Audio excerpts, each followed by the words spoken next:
What's up, Blue Collar Scholars? I am here talking to you about buying local. Buying small coffee, buying local coffee. Why? I get it. Big companies like the Big Green Monster or the Colorful D's, all of these companies that produce millions of pounds of coffee, roasted coffee.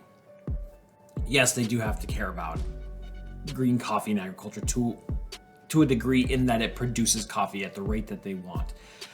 But we as consumers prefer them because they're comfortable, because they're safe, because we know that that Big Green Monster puts out their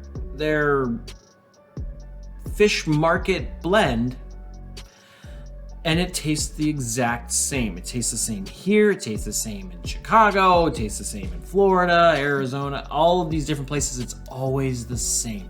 So it's comfortable and so it's safe, and we know what we're gonna get when we give them our money. That security is a big deal. I get that 100%. And when I worked for the Big Green Monster, I was all on board. I was like, I love the fact that our recipes are so standard that I could go to a shop in a different state and do the exact same thing and just jump in and go.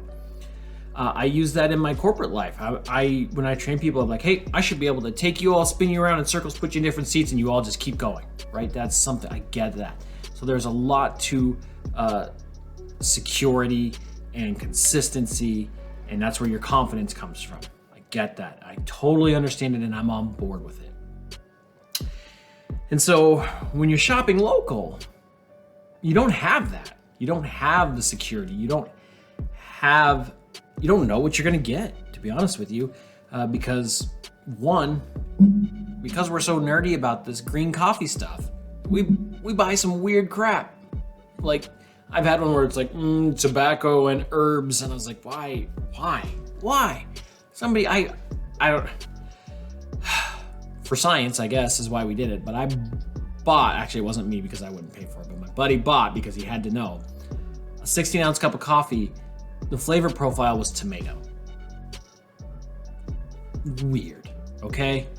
I don't like tomato coffee, and yes, it tasted like tomato.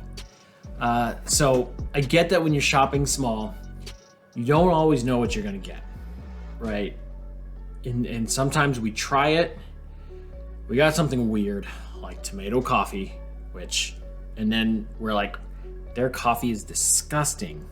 I'm never going back. That is what I did. I did not go back to that roaster because they made tomato coffee. And I was like, if you make tomato coffee, then I don't trust your ability to make good coffee. But, they were artistic. They were going out. They were trying stuff. They were doing cool things. I came back later and their coffee is delicious. It's good coffee. They're a good roaster. But I had that experience where I drank something that was gross. It was not enjoyable whatsoever. Like tomato soup, like blah. So I get it. We have those experiences and then we stop going. So how do we handle that? How do we support a local roaster, support local business, but still get consistency or still get that confidence? And the reality is that you really don't. Not at first, right? So trying anything new, you're never gonna get that.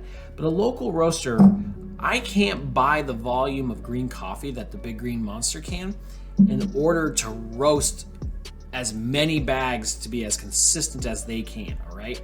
It's just like the macro breweries, like all of your light beers and all of those things, they're immaculately made. Yes, they don't taste good, which is the same thing I would say about the Big Green Monster. It doesn't taste good, but they are so consistent. My family's been drinking light beer out of a cooler for 30 years, and it tasted the same then as it does now. It doesn't change. I can't do that. I've tried. I can't do that. I can get close, but there's always going to be some variation. And I think that's really what we're looking for. Instead of it being the exact same, if we have it in our brain that it has to be exactly this one thing, or I'm not going to be happy, we're only going to be disappointed. That's an expectation that a lot of us can't meet unless you're at that level. And to be honest with you, for it to be that consistent, the quality has to come down a lot. a lot.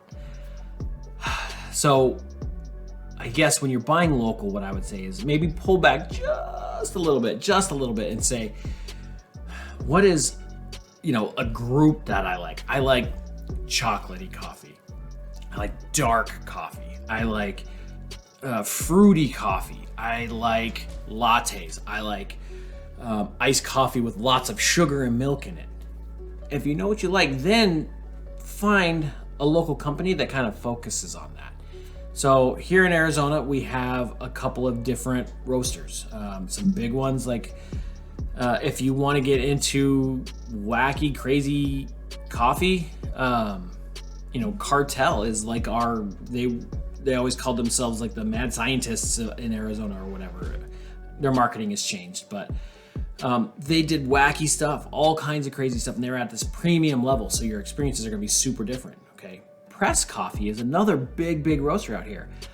They are a much more consistent. They don't do crazy, so they bring the crazy down a level, but they focus on quality. Not that they didn't, whatever. I'm committing to what I'm saying. They're focusing on a good cup of coffee, and so their brewing is right, their roasting is right, but their craziness level isn't quite as high. So your variance doesn't going to change as much. You're going to come down just a little bit and be a lot more of the same, but it's not going to be as consistent as the Big Green Monster, because they don't want the same cup of coffee in January as they did in December. Who wants that? I mean, I guess people do, but I personally wouldn't want to drink the exact same thing every single day for my whole life. I need a little bit of variation, but I know what I like. And so Press Coffee was one that I liked a lot because Cartel, even though they were an excellent roaster, their craziness level, I'm not into crazy. I like delicious coffee. Not that it's not delicious, but it wasn't for me. It was crazy. It was too much.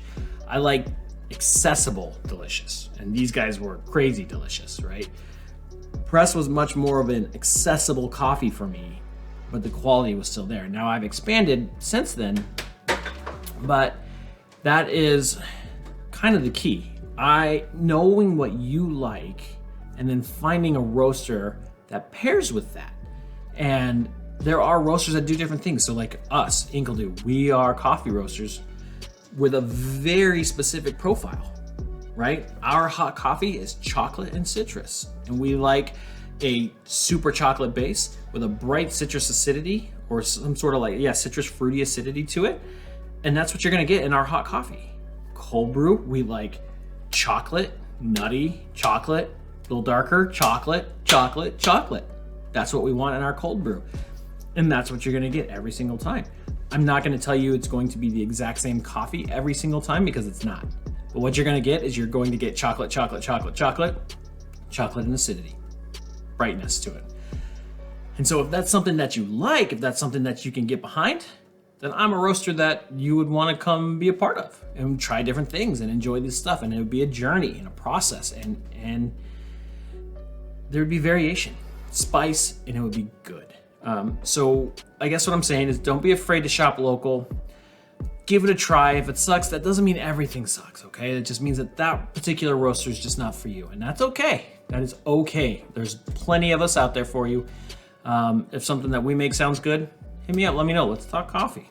I'd love to make you some coffee. So with that, everybody, don't be afraid. Shop local, buy local, support them, because we care about the things that are important, not just the bottom line. With that, everybody, adieu.